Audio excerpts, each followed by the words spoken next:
கர்த்தருடைய நல்ல நாமம் துதிக்கப்படுவதாக. யோசுவா 24ஆம் அதிகாரம் 17ஆம் வசனம். நம்முடைய கண்களுக்கு முன்பாக பெரிய அடையாளங்களை செய்து நாம் நடந்த எல்லா வழியிலும் நாம் கடந்து வந்த எல்லா ஜனங்களுக்குள்ளும் நம்மை காப்பாற்றினவர் நம்முடைய தேவனாகிய கர்த்தர் தாமே என்று யோசுவாவுக்கு ஜனங்கள் பிரதியுத்தரம் சொல்வதாக நாம் வாசிக்கிறோம். யோசுவாவினுடைய கடைசி நாட்களிலே அவர் அங்கு சீகேமிலே மூப்பர்களை வரவழைத்து நாம் எப்படியெல்லாம் கடந்து வந்தோம், தேவன் எப்படியெல்லாம் நம்மை நடத்தினார் என்று சொல்லி வருவதை அந்த அதிகாரம் முழுவதும் நாம் வாசித்து தெரிந்து கொள்ளலாம். இப்பொழுது அவர் சொல்லுகிறார், உங்கள் பிதாக்கள் நதிக்கு அப்புறத்திலும் எகிப்திலே சேவித்த தேவர்களையும் அகற்றிவிட்டு நீங்கள் கர்த்தரை துதியுங்கள். நீங்கள் கர்த்தரை சேவிக்கிறது உங்கள் பார்வைக்கு ஆகாதது என்று கண்டால் நீங்கள் யாரை சேவிப்பீர்கள் என்று அங்கு கேள்வி எழுப்பும் பொழுது ஜனங்கள் பிரதியுத்தரமாக கர்த்தரை விட்டு விலகுகிற காரியம் எங்களுக்கு தூரமாய் இருப்பதாக என்று சொல்லுகிறார்கள். ஏனென்றால் தேவன் அவர்களை எகிப்திலிருந்து வெளியே கொண்டு வருவதற்கு அவர் செய்த அடையாளங்களை எல்லாம் அவர்கள் கண்டு இருக்கிறார்கள். தேவன் கொடுத்த வாக்குத்தத்தங்களை எல்லாம் காதினால் கேள்விப்பட்டு இருக்கிறார்கள். ஆகவே அவர் எங்களை காப்பாற்றினவர் என்று சொல்லி அங்கு சொல்வதாக நாம் வாசிக்கிறோம். நம்முடைய வாழ்க்கையிலும் நாமும் கூட தேவன் எத்தனையோ வாக்குத்தத்தங்களை நமக்கு தந்திருப்பார். அவைகளை தேவன் அடையாளங்களினாலே உறுதிப்படுத்தி இருப்பார். அதை நாம் எண்ணி பார்ப்போம். இப்பொழுதும் தேவ சமூகத்திலே கர்த்தருடைய வார்த்தையை வாக்குத்தத்தங்களை பெற்றிருப்பீர்களானால் கர்த்தாவே அதை நிறைவேற்றுவதற்கு ஒரு அடையாளத்தை காண்பித்தரலும் என்று சொல்லி நாம் கேட்பது அவசியமாகவே இருக்கிறது. அப்படி நாம் கேட்கும் பொழுது நாம் காதினால் கேள்விப்பட்டதை கண் காணும்படியாய் உதவி செய்கிற நல்ல தேவன் நம்மோடு கூட இருக்கிறார். சங்கீதக்காரன் சொல்லும் பொழுது, நீர் எனக்கு துணை செய்து என்னை தேற்றுகிறதை என் பகைஞன் கண்டு வெட்கப்படும்படிக்கு எனக்கு அனுகூலமாக ஒரு அடையாளத்தை காண்பித்தரலும் என்று சொல்லுகிறார்.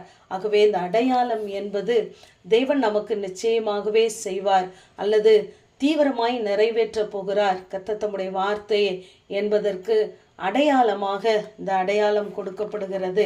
இங்கு 1 ராஜாக்கள்லே நாம் பார்க்கும் பொழுது 17ஆம் அதிகாரத்திலே எலியா சொல்லுகிறார், ஆகாபை பார்த்து, என்னுடைய வாக்கின்படியே அன்றி இந்த தேசத்திலே பனியும் பெய்யாது மழையும் பெய்வதில்லை என்று சொல்லுகிறார். இப்பொழுது தேசத்திலே வறட்சி காணப்படுகிறது. இங்கு 18ஆம் அதிகாரம் முடிவிலே நாம் பார்க்கும் பொழுது எலியா ஆகாபை பார்த்து சொல்லுகிறார், நீர் போய் போஜனம் பண்ணும், பெருமழையின் இரைச்சல் கேட்கப்படுகிறது என்று சொல்லுகிறார்.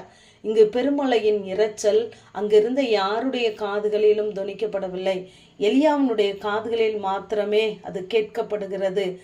பின்பு அவர் ராஜாவை அனுப்பிவிட்டு சிகரத்தின் மேலே ஏறி தரையிலே பணிந்து தன் முகம் தன் முழங்கால் பட குனிந்து அங்கு கர்த்தருடைய சமூகத்தை நோக்கி தேவ பிரசன்னத்தை நோக்கி நிற்கிறார், தன்னை தாழ்த்துகிறார்.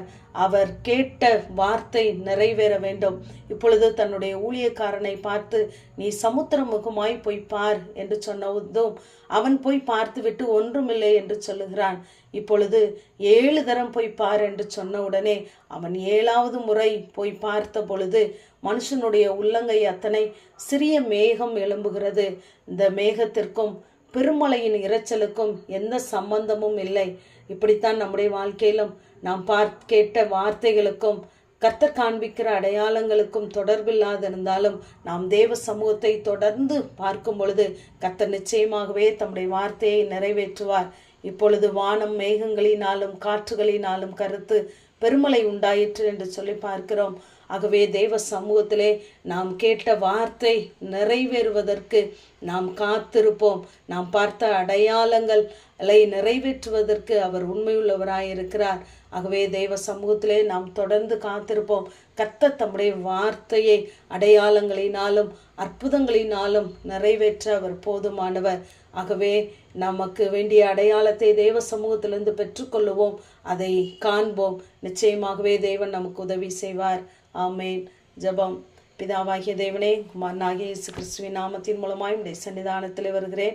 நம்முடைய கண்களுக்கு முன்பாக பெரிய அடையாளங்களை செய்தவர் என்ற வேத வார்த்தையின்படி உடைய பிள்ளைகள் காதினால் கேள்விப்பட்ட வார்த்தைகளை அடையாளங்களினாலே அற்புதங்களினாலே நீர் உறுதிப்படுத்தும்படியாய் ஜெபிக்கிறேன். உடைய கரங்களிலே தாழ்த்துகிறோம். இயேசுவின் மூலம் ஜெபங்க ஏழும் எங்கள் நல்ல பிதாவே. ஆமேன்.